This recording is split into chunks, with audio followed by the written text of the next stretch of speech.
we need to do telemarketing and email spam and LinkedIn spam to actually get these buyers to request a demo, which is totally not the case. And I think any sales leader can identify with that when they're on the receiving end. And if you were to speak to your customers and to your buyers, they would also confirm that. Everything leads to growth with the National Association for Sales Professionals.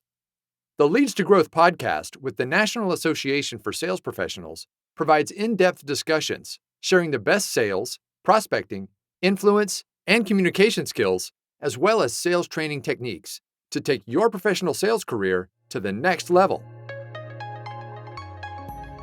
Hello, welcome back to another Leads to Growth podcast.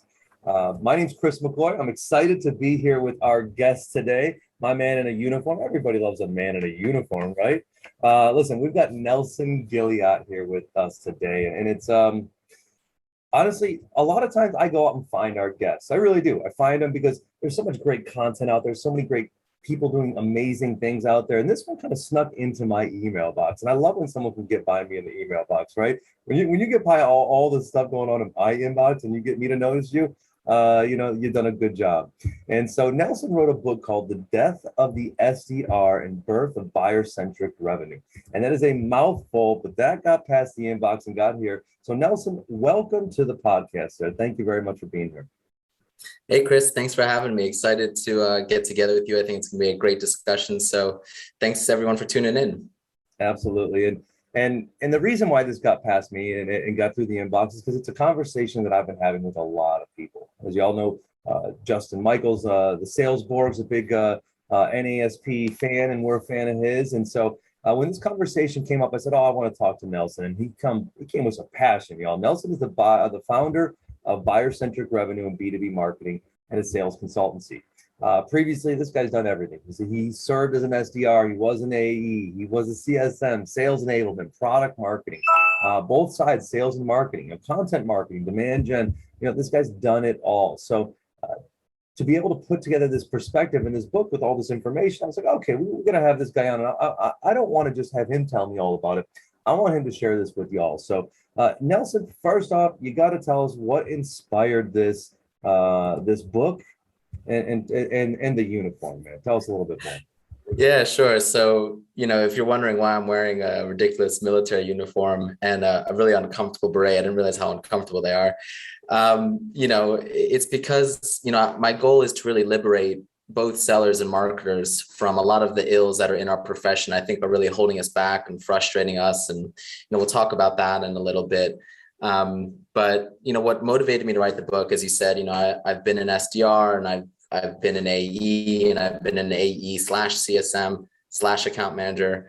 And I just saw so many problems in sales and was really frustrating. And I think a lot of sellers can identify with this, that the profession, I think, is still very much behind the times and suffers a bad reputation. And I think it's, kind of well-deserved. I think there's some bad practices that have plagued the profession for some time that we haven't discarded. I think that it's time really for us to sort of modernize and innovate and then elevate the sales profession and break free from these things. And so I said, you know what, it's time to kind of write a book and really break these things down, because it's not enough just to, get on a podcast and wear a ridiculous uniform or write a LinkedIn post. I really wanted to take and I spent 14 months basically writing this and interviewing people and researching and editing. And so I want people really off the back of this to go check out that book, and read it and let me know your thoughts and engage and discuss. I really want people just to be thinking and discussing, and then if they, agree with some of it, then to take action. Love it, Nelsen. Love it. And this is such a great time for this book. And that's what caught my mind so much. There's an evolution of the sales process that's been stagnant for so long, right? The sales process didn't move for so long. It was information was on the salesperson's side. There was no information on the customer side. And it was a leverage position that built away for a long time. It didn't change. the greasy salesperson, the manipulative tongue, the buy them a bunch of drinks, get them drunk and get them to buy, like this whole world. The only thing it evolved from is in how much money was being spent to earn these clients, right? And I love how now we're really pivoting, because then we went to the let's mass email, let's mass market to everybody, right? This is spray and pray. And that's no longer that. No, technology's moving so fast. Our information's moving so fast. People are changing. Like there's so many different things happening. So for us to sit in an old model still and not question it and not look for other ways to improve is just a silly place to be in the first place. So I love what you're doing. I love the concept of what you're doing, and I love the way that you're doing it. It's a great start. So first off, we know about the problem a little bit, right? There's so let's talk a little bit about the problem. Tell me about the SDR role. Now, a lot of people out there either had it or have not had it, but let's tell me a little bit about the feedback you get about it. Yeah, totally. And maybe just to put some other stuff on the table first, and I'll totally address that question because I think it's part of the problem. But just to maybe zoom out a little bit, I think to look at, the problems that are plaguing sales as a whole. And, I think we all kind of see that sellers are suffering high turnover, low tenure, low productivity, low performance, low job satisfaction. A lot of people are turned off to the whole profession entirely, like they don't want to work in sales. There's a bad stigma associated with it, whatnot. And I think that's owing to 5 problems. And the SDR is one of them, and I'll talk about that. And so those problems, for me, the first one, or I think the biggest one, is prospecting. And prospecting to me is essentially the worst kind of marketing, the way that I see it. It's like telemarketing, it's email spam, it's LinkedIn spam.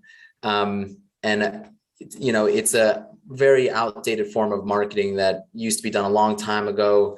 And sellers would do it because marketing kind of lacked the ability to give buyers that information and connect with buyers properly. So, sellers would go out and knock on doors, field sales, and then that became telesales and all that type of stuff.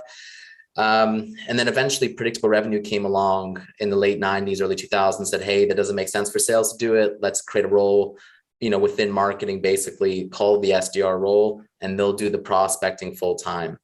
And I think that prospecting, it's just so, yeah, there you go. He's got the book Predictable Revenue. And I think every seller knows that prospecting sucks. It's really laborious. It's, you just a bit, smiling and dialing, and it's just, yields very little results. And one of the issues and what that Predictable Revenue identified was that sellers didn't want to do it, and they weren't able to do it because they also, it's not a sales thing. It's like a marketing thing, and sales still has to do their job of sales. Mm-hmm. And so, and sellers didn't want to go around and bug people. They just wanted to help people that want their help. And, that's why they got into sales. And so Predictable Revenue said, well, let's create this SDR role and have, them do the prospecting full time. And unfortunately, that was made a required stepping stone for sellers. And so any aspiring seller basically has to do this entry-level marketing role to do prospecting full time. And, they have it even worse. SDRs have it even worse than sellers. We talked about the tenure and the turnover and the job satisfaction. We all know they hate it and they can't wait to escape, and they're suffering, and it's such a waste of their talent, right? They're so creative. These young folks excited to get into sales and or into B2B, into SaaS, and then they went to college or whatever, and then they're kind of stuck in this really uncreative, unfulfilling,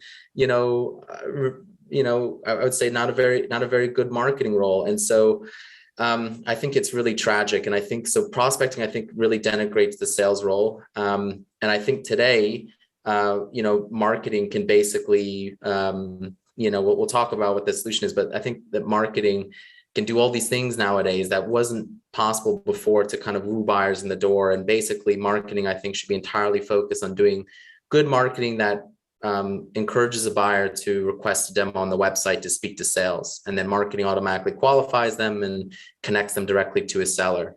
And so that's what I advocate for on that front. The other thing, and I'll pause there before going on to the next problem, which is the sales assembly line, but I just wanted to pause, for any reaction there. Yeah, no, real quick. I just wanted to say one piece to it. It's very interesting. You mentioned that people just end up in these sales jobs, right?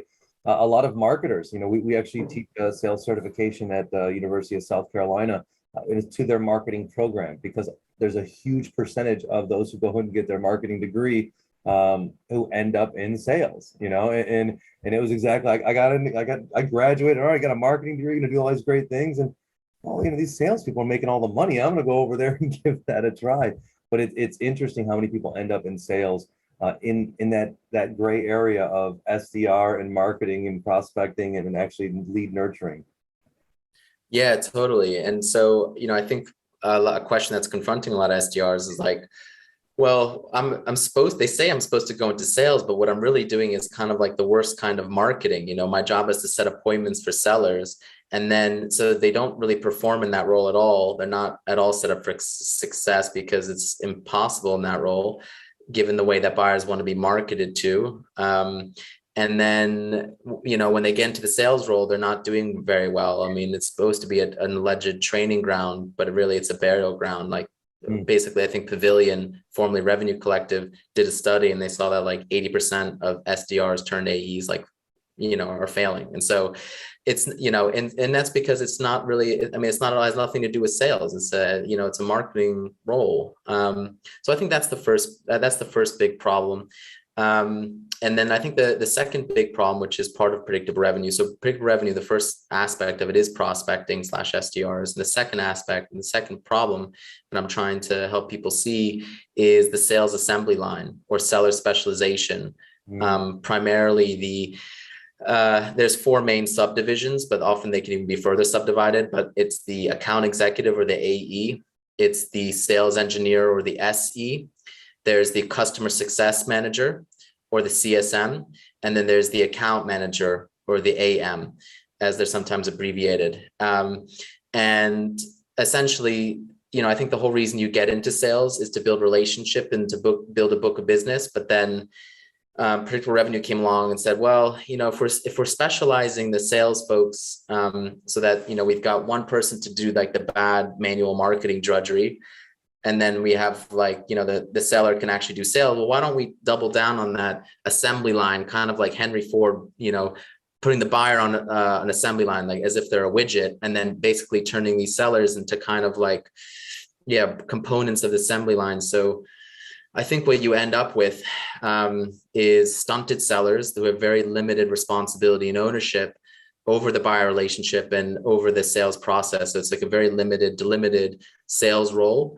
And I think that, again, stunts their efficacy, that stunts their growth and their and it's, the buyers obviously don't like it, right? They don't want all these handoffs and having to repeat themselves. That if the buyer is unhappy, that obviously makes the seller unhappy. I think, it's like, it doesn't hurt, it doesn't help their buying. So it's not really going to help sales as a whole. Absolutely, Nelson. And this shift too of now we're no longer selling a single license, right? We're selling software as a service. These things last a long time, right? It's a renewal contract now too, right? So the idea that, oh wait, where's my salesperson now? Oh, now I have a new person, and like changing relationships 3 times before the first time that they're supposed to renew with you is like, it's not a good way to build rapport and relationships. So as the model of buying changes, so should the model of sales. And so I really like that concept that, of not putting them on an assembly line, but maintaining that relationship throughout. I also like the idea, one of the things that you shared with me about the SDR, what rang to me was just a misalignment of expectations, right? If someone goes into sales like, oh, I'm going to be able to help people, a big opportunity to make a lot of money, build some clients and long-term relationships, and then their expectations are met with, no, you set appointments, you hear no all day, and your big win is if somebody says yes to an appointment 9 times out of 10, they're probably not going to show up anyways, but still the same, go for it. And so it's a misalignment of expectations, not to mention how often is that SDR role really brought into the vision and mission of the company? And they're not involved in those things. They're not a part of something special. So you're taking a millennial, a younger person now, whose now goal is not just to make money and grow, but their goal is to be a part of something special and to make an impact on the world. You're putting them over in this island, not even letting them be a part of the customer's life or the company, and expecting them to be successful and not turn over day after day. So it is really a misalignment of expectations of epic proportions. Totally. And that really surprised me when I was an SDR, like, because I made a switch from marketing to sales thinking that would be more fun. And like, I'd be more of a people person.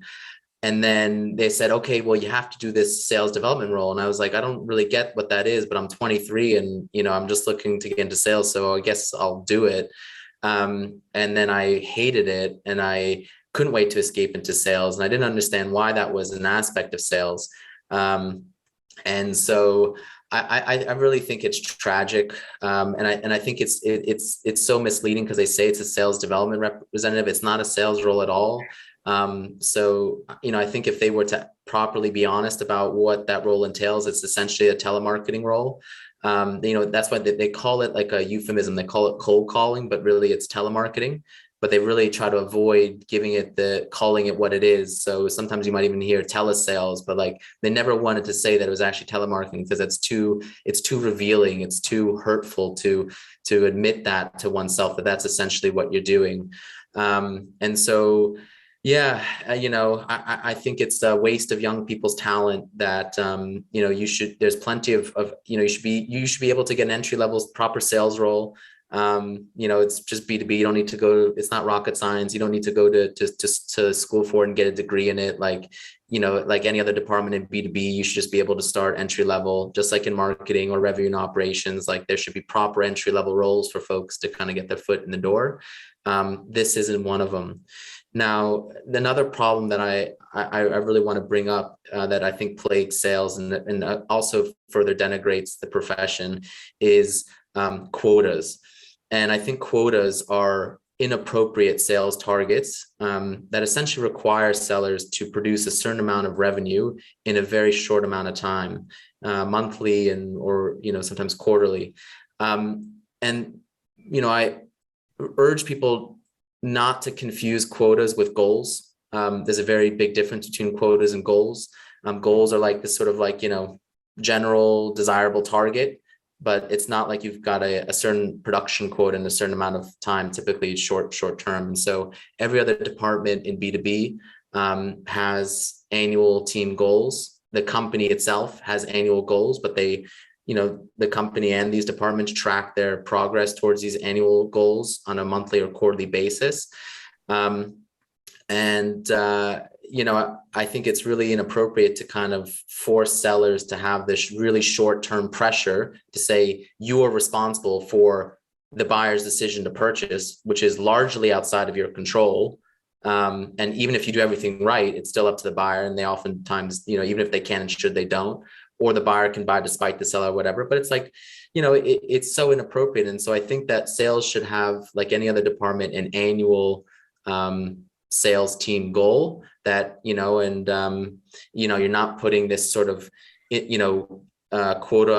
revenue quota on an individual seller's responsibility. And again, they're not, directly responsible for revenue generation. Like, what about the leads from marketing, or what about the quality of the product or whatever? And I think, if anyone looks at all the other aspects of quotas that are so wrong, like how hard it is to accurately forecast quota, because you can't predict market forces, you can't predict the demand, you can't predict the competition, you can't predict, what marketing is going to produce for sales, whatnot.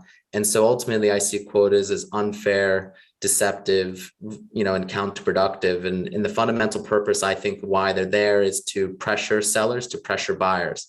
And I think it's a lose-lose for everyone. It's a lose for the buyers. It's a lose, encourage encounter pressure selling. It's a lose for sellers, and it's a lose for the company. Man, I love that. And just the term, the term alone, the fact that they give something for people to shoot for, to aim for, to strive for, something to move towards everywhere else in the company in the frame of a goal. Yet for the SDRs, they have a quota, the amount you must hit or you lose your job.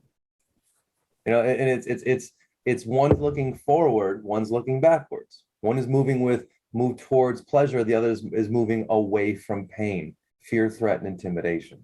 And that's old sales terms, right? So coffee's for closers, right? Like this idea that no, if you don't do the bare minimum, you're nothing, right? Like you're out of here.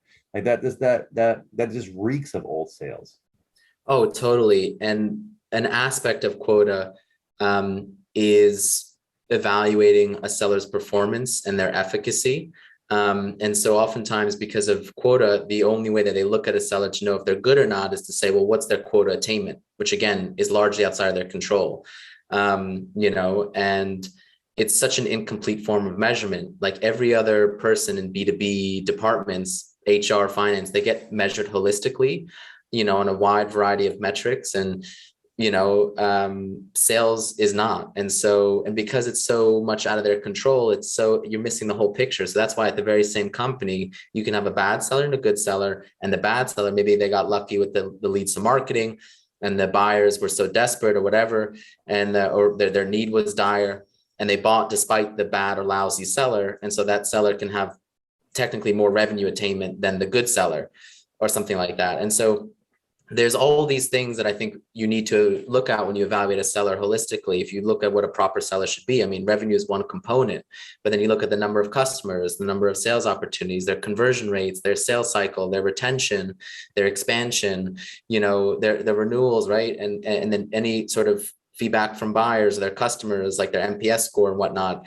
What is their product? What is the seller's product expertise? What's their teamwork like? What's their professionalism? These are things that a manager properly looks at to really know if like this seller is good for, someone that we should have on the team and we should reward, and stuff like that. So, So to your point, real quick, I'm sorry I gotta jump in here, man, but this is you're just opening up all these cans of worms in my head here. It's also amazing too, this whole lower level sales SDR role, they're given the worst managers that are out there, right? Because most of the new sales managers they were good salespeople. They were never demonstrated themselves as good sales managers. They never had people training experience, people building experience, people growing experience. They were good salespeople. Almost every single new SDR team leader or these mid-level managers that I talked to was once a great sales leader or was once a great salesperson and has now been put to a leadership position, and they've not been prepared skills wise. So not only are these SDRs coming in, they're not getting developed as humans either. That's true. I mean, like, how can you as a manager develop your people if you and sales, are under the gun of this short-term quota and these massive activity metrics, which is like dial, more emails, more LinkedIn spam. It's an awful way to train someone into a sales role. Again, it has nothing to do with sales. And so, yeah, I think even for this, for the actual sales team, leaving aside the SDRs, quotas do prevent managers from, I think, properly managing their team, from properly coaching their team, from knowing what's a good performing seller and what's a seller that needs improvement and needs coaching or maybe needs redirection elsewhere, and is able to kind of encourage the sellers to build those good relationships, to not pressure sell, to not bring on bad fits, to not overpromise and underdeliver, to not be so crazy. And then let's talk about compensation. So I think this is it's very closely related to quotas because it's like the flip side of quotas. They go hand in hand, and that's commission. And I think another big problem that plagues sales is commission. That commission is an inappropriate form of compensation that, again, is unique to sales. No other department has it in B2B. And if they were suddenly to get commission, then I think they would be very unhappy, and they would maybe strike. And that commission is, in its nature, is very unfair. It's deceptive. It's undesirable. It's unpredictable. It's counterproductive. And it should not also be confused with a bonus. So just like quota shouldn't be confused with goals, like commission should not be confused with a bonus. And I'll unpack that in a little bit, because well, actually, let me just address that. The analogy I kind of use is a cake, where essentially a bonus is icing on the cake, whereas commission is half the cake, but you have no idea if, when, and how much you're going to eat. So today, the compensation model for sellers is 50% salary, so it's guaranteed, it's fixed, and then it's 50% commission pending your quota attainment, which again is largely outside the seller's control. And so I think it serves the same purpose as quota, which is to really pressure sellers, to pressure buyers. So basically to withhold 50% of the seller's compensation pending this outcome of which they have very little control over. So they become desperate, or, their 50% of the livelihood is in the buyer's hands or whatever. Or they try to, they try to chase like the commission fairy. And it's not about like how much money a seller makes, whether they make more on the W-2 with commission versus a proper salary and a bonus.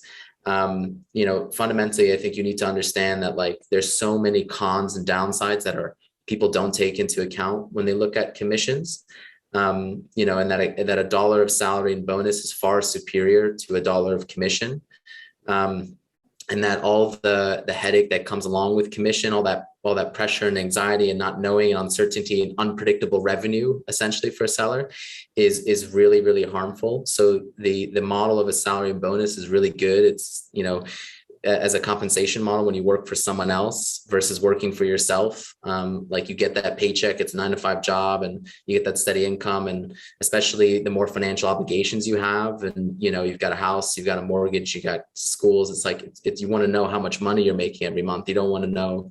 You want to say like, oh, I'm sorry, honey, I have no idea. It might be this, it might be that. Depends on the leads from marketing. It depends if these buyers are going to buy. I have no idea. So I'm going to give you a little pushback on this, because there are both sides of the fence, right? But I do definitely hear what you're saying, because as you say, things are out of our control. Well, some of the elements are out of our control, but our effort is not out of our control.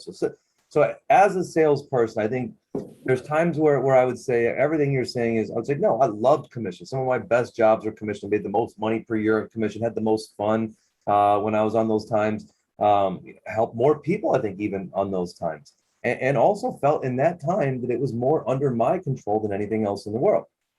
And I also went through, that was during the refi boom, and I also went through the mortgage crisis, the mortgage collapse, where rates started going up. And then when the market shifted, that's when I started to feel that same piece. Well, now wait, what am I? Whoa. And so, there is the glass half full, glass half empty of this thing. And what you do realize, though, is the control is of what you do when these things happen. Things are always going to change on the outside. And I think those things are the same for everybody, because everybody's under the same responsibility. When the market changes, you just got to move with the market. And then there is an uncontrollable aspect about that when it does come to your commission. So it is a wave you can ride up, and it is also something that can come crashing down on you, which I've experienced both sides of. So I wanted to plant that seed, because look, there's a bunch of salespeople out there, and listen, we love commissions. Everybody loves big rips, right? That's the thing. But we also have felt the sign of a market turn, an industry shift, a company poor decision on the top that's impacted us in a way where we couldn't do the same things that we were able to do before. So definitely have felt both sides of that, Nelsen. Yeah, and I appreciate the pushback here, because I think of all the things that I mentioned, probably, commission is something that is like almost synonymous with sales, and it's so deeply ingrained. And I think you're kind of taught, at the moment you get into sales, that it's like commission is a good thing and that you should desire it. I'm trying to encourage people to kind of reconsider that and look at all the downsides of it. And White, I think, is the thing. It's not just salary or commission. It's salary, maybe some commission, and a bonus, right? Bonus is a more stable thing. And I like the bonus idea over commission, because bonus idea is more about the ownership of the whole company, of the collective, not just because I could be a great salesperson, earn huge rips, and all my people rescind or don't renew or refi in the mortgage industry right away. And so like if my clients are jumping ship as fast as they're getting in, but I'm still getting big commissions, not doing my company any good at all. Yeah, and just to clarify, the model that I propose is 100% OTE as your salary. So just to use an example, the average in B2B SaaS is 62,000 salary and then 64,000 commission, again, because the popular compensation model is half salary, half commission, whereas I propose full salary plus bonus. And so in that sort of example, a seller would be paid 126,000 in salary, and then they'd get a bonus. So it's guaranteed predictable revenue based on what the company would forecast if, as your revenue generation. So it's not playing any footsie with the whole, unrealistic quotas. I have no idea if I'm going to get good leads from marketing. I have no idea if these buyers are going to buy. And so it gives you that good predictable revenue. And the way that I try to compare it, because I understand as a former seller that now I'm getting paid and I'm finally getting paid, right? And I think it's something, the way I sort of look at it is it's almost as if the rush from gambling, it's almost the rush from speculating in the stock markets or from betting. You're playing the lotto or something like that. But I encourage people to make smarter financial decisions, especially as you get older and you have greater financial obligations, that you take the upfront predictable revenue, like every other department, a full salary plus a bonus. And the better the seller, the better the salary. The more experienced the seller, the better the salary, and the higher the bonus. And again, also, it should also take in a team component and the company's performance component as well. Like you can have a few different components of the bonus, And so listen, as a person going out there for a sales role, yes, definitely look for that. As a company out there already managing, I can hear them saying it already. Like, are you kidding me? You know how fast my SDRs turn over, right? I'm going to pay them that much right up front. Like I can hear them complaining, but you know what you'd say? You'd say, yeah, well, invest in them more, train them better, hire better, give people a place where they can learn and grow, and then you'll get your value out of them in the long run, as opposed to treating people like they're disposable, which is a way that you're doing it by giving them commission and doing this role, putting them out in this island. So it's a very, yeah, exactly. That's why we see that sales is like a churn and burn. SDRs are churn and burn. That these companies, it's not. If we want to make the sales, if we want to be respected, we got to make sales respectable. And I think that the quota and the commission is really inappropriate and I think disrespectful to sales, and really, really, really harmful. And so, I think going back to the SDR thing, what I call for is not to just fire all of them. What I call for is to gradually repurpose and transition SDRs into other productive and fulfilling roles, which they're anyways trying to do. So trying to find these folks a home in marketing and operations and sales or customer service or whatever department they want to be in. So you've got this young talent, and find them something where they can produce more and they can be more creative and they're more likely to stay with your company and be more motivated and be, if you really want to help SDRs, then help them transition and don't create them in the first place. And they'll be the first ones to thank you. They don't need more pity. They don't need more micro promotions, more coaching, or more tools. They need to not be SDRs anymore. They don't want to be SDRs. So I hope people work towards that. Nelsen, I love it, man. All right. So listen, all right, I'm a sales leader. I'm building my sales team. And I talk to these guys all the time, guys and gals build their art. We've been put in charge. We've been growing our market through referral or through this service or that service. Now we need to go out there and start building a sales team. All right. And they're like, you know what? Nelsen's guy makes a lot of sense. Uniform caught me off, but you know what? The conversation, he's right. He's got a lot of valuable facts here. How does somebody start testing this idea and experimenting moving forward? Like, all right, I want to try something different. What does somebody do there? Yeah, for sure. And I think if you're a sales leader, when I was in sales, I didn't realize what is possible now for modern marketing. Like I didn't realize what marketing can do to woo buyers in the door. I just thought like marketing would give sales contact information and sales would like go and pound the phones and like send emails and do the LinkedIn spam. And that was the only way to get buyers in the door. But then I started doing marketing and I learned a lot about marketing and I realized, whoa, like there's a whole world of modern good marketing that's out there. That a lot of companies aren't doing because they're stuck in the old predictable revenue playbook, marketing playbook of prospecting, SDRs or whatever. So I think the first thing as a sales leader is understand that what good marketing is and that make sure that you have a good marketing engine.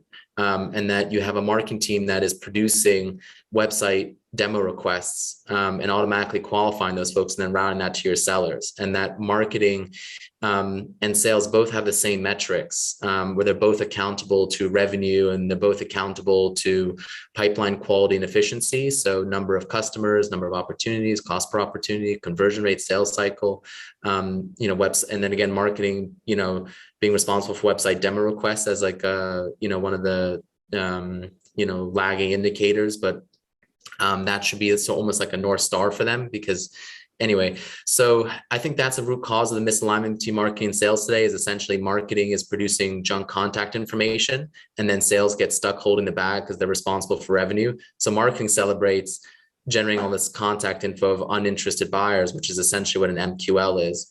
It's not a lead, it's just junk contact info, but they hit their MQL number and they go and they celebrate, and then sales get stuck with a high volume of uninterested buyers. And they're on the hook for revenue, not to mention they got the quota and commission chasing them. And so you wonder why there's misalignment. They're not even aligned on KPIs or metrics. And then you get something like that. And so, there's so much that marketing can do nowadays that is able to bring folks in the door to do marketing the way that buyers learn today and how they want to buy and so a lot of marketing teams are sort of struggling right now because they're sort of caught in two worlds. They're caught in the old world and they're caught in the new world. And so the way I see it, like demand gen is like the modern form of SDRs, or the modern form of sales development or prospecting to produce demand for sales. That doesn't mean that everything that what demand gen is doing nowadays is good. There's a lot of bad marketing that demand gen is doing, largely because they're still operating under the old models. It's not to say that everything that demand gen does is great and rosy. But I think in order to kind of liberate marketing, in order to produce the quality leads for sales that sales wants, these high intent website demo requests of people that are, aware of you, they know of you, they know the pricing, they've got brand affinity, brand preference, and are coming to sales because they want sales help. That's the stuff that sales wants, because sales wants people who actually want their help and, so that they can do, the fun sales stuff. And so they don't want to waste time chasing people who are just kicking tires or whatever, or talking to 7 other competitors at the table or whatever. So understand as a sales leader that if there's prospecting or whatnot, that's kind of just realize you need to have a good marketing engine. The good marketing engine replaces prospecting. And then I would also, jump in, Chris. Oh, no, bring it. Yeah, I would also just say that prospecting isn't icing on the marketing cake. Okay, marketing does all this good stuff to get buyers aware and interested, but but we need to do telemarketing and email spam and LinkedIn spam to actually get these buyers to request a demo, which is totally not the case. And I think any sales leader can identify with that when they're on the receiving end. And if you were to speak to your customers and to your buyers, they would also confirm that. And the data would confirm that. If you look into your CRM and you look at the leads generated from prospecting versus the website demo request for marketing, it's night and day. And so, if you're looking for revenue, if you're looking for sales efficiency, if you're, then I would say, make sure that you have a good marketing engine, get rid of prospecting. And definitely if your sellers are doing it, so sometimes SDRs report to marketing, sometimes they report to sellers, but any SDR lead, any sales leader should just protect their sales, aspiring sellers or their actual sales team from any sort of prospecting thing. So it's and so, Nelsen, I want to pop in here. Sorry, go ahead. Yeah. You had a train moving through. I figured I had a chance. So interesting too, because automation, a lot of the automation that's going on, people are putting automation into sales, and right, it got a little crazy, got a lot of hand. Why? Because all the automation that they're using for asking. Set appointment. Do you want to buy? Do you want to buy? Do you want to set an appointment? Do you want to set an appointment? Do you want to buy? Do you want to buy? Well, when you shift that from sales prospecting over to marketing, it should be value add, and then looking for engagement. And now you've got somebody to transfer over to sales. It's moving that first level communication from asking to value adding, and then finding those who engage and those who contribute or those who participate, and then moving them over into that next level of, oh, you engaged, now by chance are you interested? It's I worked on some emails with the CEO of Lavender, Will Allred, and Will's amazing in his breaking down emails, like simple to like 2 or 3 sentences, and just really going for a reply. Like if you're reaching out to somebody, your whole engagement is to get them to reply, not to book an appointment with you, but to reply, right? Because you're adding value and you're gauging curiosity. So I think these are little things that can move over to marketing. That is how it should be. Marketing should be there, adding value in a market in an area, and then gauging response of that value added, and funneling those people into to highlight the converting or deals. Yeah. And just to, I realized I went on a train of thought, but I actually didn't complete my thought before. And just to kind of clarify something. So just to rewind a little bit and clarify for folks. So, it is, I would say it's counterproductive and overly net negative for marketing to do all this stuff to woo buyers in the door. And then, these people are basically consuming marketing's content. They are listening to the podcast. They are attending marketing's events. They are messing around on the website. They're checking out the reviews. And then basically you try to annoy them with a telemarketing call or an email or a LinkedIn message to speak to sales, which is essentially what lead scoring or intent data or ABM is. And I think that's net negative. And I think you basically, someone who's doing that type of stuff, yes, they're showing buying signals, but they're not ready to buy yet. If they were, they would just hit speak to sales or request a demo on the website. So what marketing, or when the point at which marketing hands off the baton to sales, is that website demo request, and then marketing automatically qualifying that. So and buyers will come to you when they are ready, but you have to respect the fact that, they'll come to you when you're ready. And what marketing is doing is they're giving all the information to the buyer so that the buyer will come to you when they're ready. So like they're producing all this content, they're distributing that on social media, they're running ads, they're doing events, they're doing community, they're building this audience, you're building word of mouth, referrals, this and that. The buyer's doing their research on their own, they're speaking to their peers, they're messing on your website, they're seeing a demo on the website, they're looking at pricing on your website. So they kind of know everything pretty much when they come to sale. They're pretty much doing, according to Gartner, more than 80% of their buying journey. And typically by the time they come to sales, they kind of know they want to buy, but they just have some reservations or questions, or they just want to double check some things or whatnot. And sales is there to kind of help them guide through that, especially if it's a more complex product or whatnot. Then the seller is needed a lot more in that initial evaluation. I definitely agree with that, but I also think you're leaving a huge piece off the table in that part of the conversation, which is the relationship building with those buyers who maybe aren't ready to buy right now, but will be ready to buy at some point. I've had many times where I've been out there and I went on somebody's site, didn't book a demo, just did whatever. And then they reached out to me and I set an appointment. I ended up talking to this person, have a great relationship person. I was ready to buy at that moment, but 3 months, 6 months down the road, I was. And I remembered that person because they sent me a drip. They reached out to me on my birthday or whatever it was. They sent me a message on LinkedIn. I kept seeing their content, and that relationship was what pulled me when I was ready to buy. So I think there is a second piece of this that is, yes, wait for them to be ready to buy, but build those relationships out there, because people don't just buy product. They buy for emotional reasons. They justify with logic. I would love to buy from you, Nelsen, and go, you know what? No. I know Nelsen's got the best product, but I bought from Nelsen because I really like Nelsen. But look, here's all the stats to say they're the best product. I know that. Yeah. And then just to kind of piggyback off of that. So basically, as a sales leader or as a seller, you don't want someone that you don't want to push someone who's not ready into a sales conversation. It creates sales inefficiency where sales is wasting their time, with folks who aren't ready to buy for many months or something like that. That just kind of, and I think that's where marketing comes in, and they continue to basically what marketing does with their content marketing, with the website and everything, which is like the website is essentially a 24/7 seller, and they have the demo on there, or they've got all the information on there, the pricing on there and whatnot. Is that a seller, it's giving that information to the buyer rather than hiding it behind the seller. And it's preventing the seller from wasting their time. So marketing, basically buyers will continue to consume content. They'll continue to speak to peers, and then they'll continue to think about the problems that marketing is making them aware of, and the solutions that are out there, which marketing is making them aware of and whatnot, or the narrative or what that the messaging them, and marketing is retargeting these people. They're doing all these things. They're hosting these events. They're doing co-marketing, partner marketing, all this type of stuff. And so I'm hearing, and that's how, if you ask anyone how you learn about these products or how you learn about these services that you bought, or if you introspect and you look at how you're following or hearing about companies, how you're learning about companies, like you're seeing on social media, you're hearing word of mouth, people talking about it, also, or, you're attending events or this and that, you're listening to a podcast. And so, as a sales leader, you really want to protect your sellers, and you don't want to bring people, you don't want to you wouldn't want to have marketing hand off that baton unless that person is ready. And the only signal for when that person is ready is when they raise their hand and request to speak to sales. Anything else would cause sales inefficiency.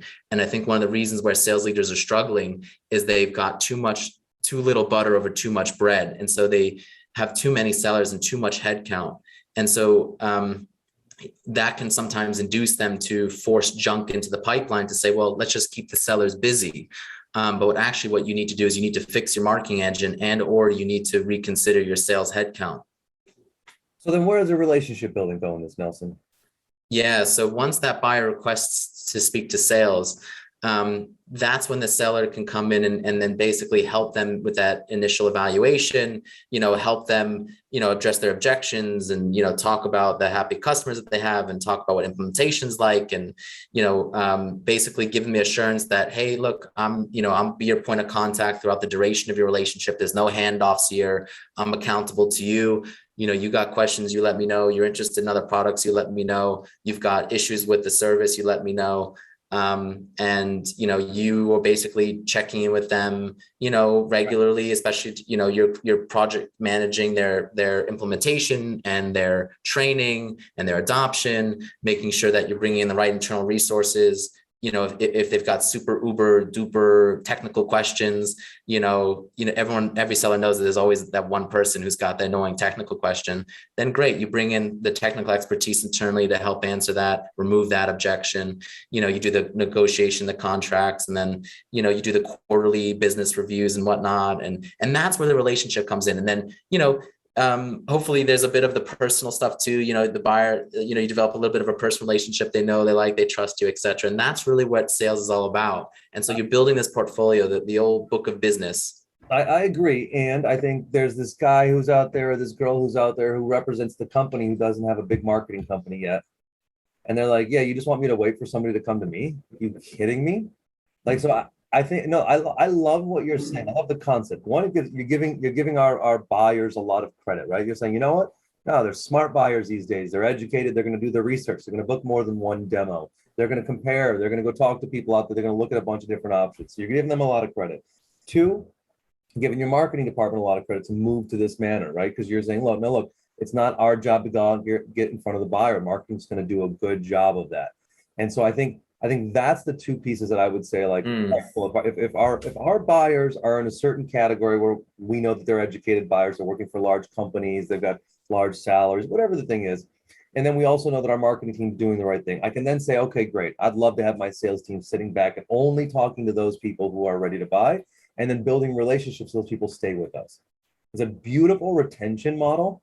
It's a beautiful, hey, look, no, our service is when you're our client, right? And so I think there are some gaps to this. Look, there's no one plan for everybody. We all know that. There are some gaps. There's the smaller companies that don't have the bigger marketing firms, right? So I think all these pieces really need to work together in order to make this a successful model.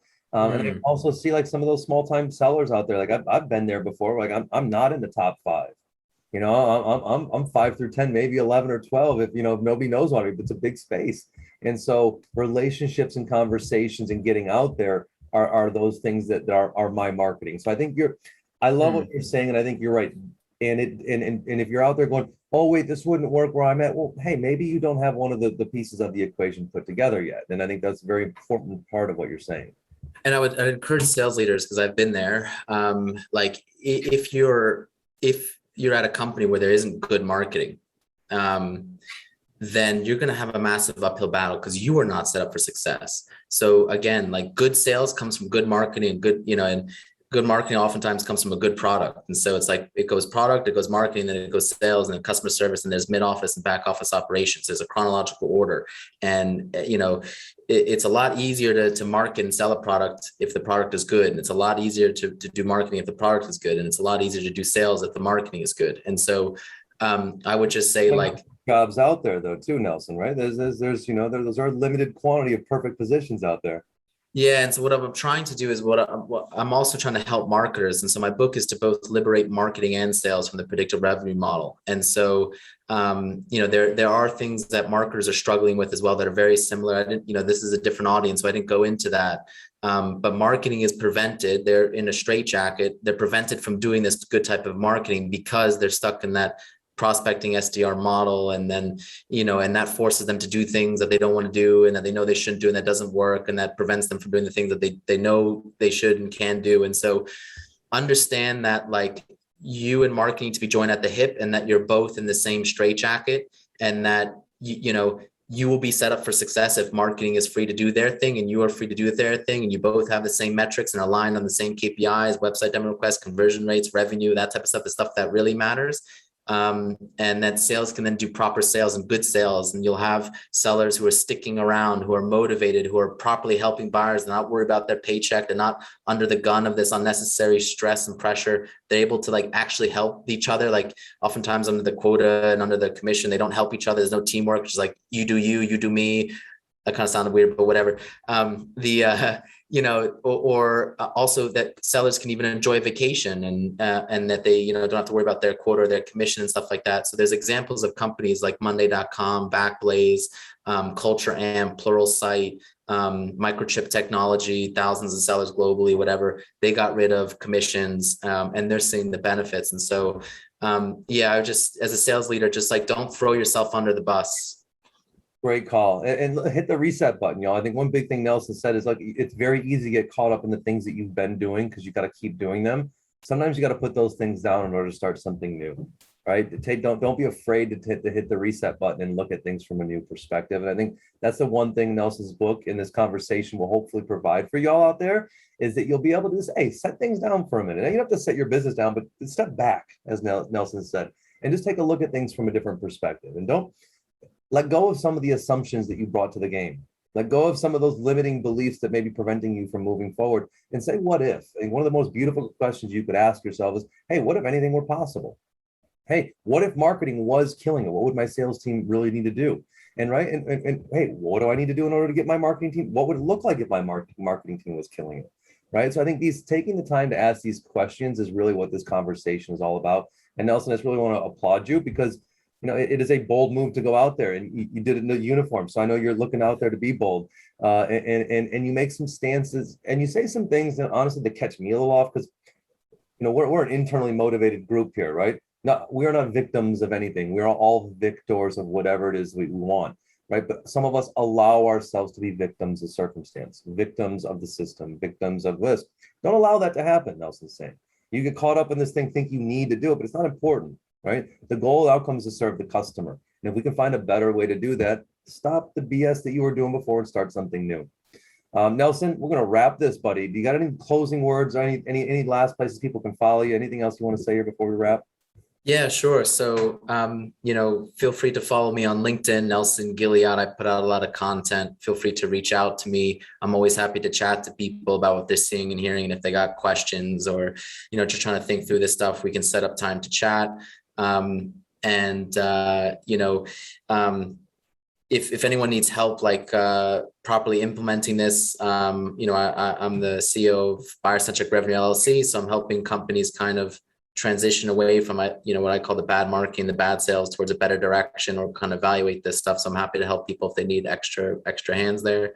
I would really encourage people to, or sales leaders to be the first movers, to be the early adopters, because I think you'll have a big advantage and make yourself very desirable. In that 20 years ago, when sales leaders saw the predictive revenue model, they kind of ran to adopt it and learn it so that they can become an attractive sales leader to companies and attract good talent or whatever. And so I think that you can really set yourself apart as a sales leader by thinking of or considering a better way or new way of kind of doing sales or modernizing sales that can really set you apart, because everyone and their grandmother is pretty, the sales team is doing the same stuff. So maybe it's time to consider something different. So see it as a positive, see it as a way that can really boost you in the profession and boost your team and everything like that. So yeah, thanks everyone for tuning in. Yeah, sales leaders, I challenge you to at least, if this is something that's curious for you, I challenge you at least to reach out to Nelsen, have a conversation, right? Go in with an open conversation and challenge some of your beliefs and see what you come up with. I guarantee you'll find new insight and you'll find a new perspective that even if you don't make significant changes to a whole new system, will provide you valuable insight to serve your customers better. And that's what we're all about here, y'all. Everything leads to growth at the National Association of Sales Professionals.